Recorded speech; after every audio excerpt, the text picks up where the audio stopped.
বিশ্বপিতা তুমি হে প্রভু, আমাদের প্রার্থনায় শুধু তোমারই করুণা থেকে বঞ্চিত না হই কভু।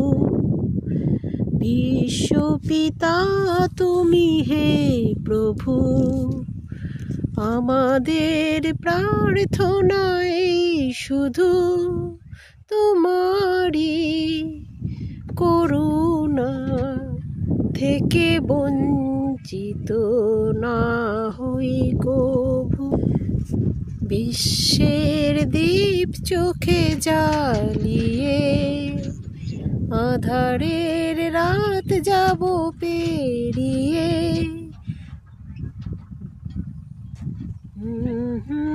দীপ চোখে জ্বালিয়ে আঁধারের রাত যাব পেরিয়ে।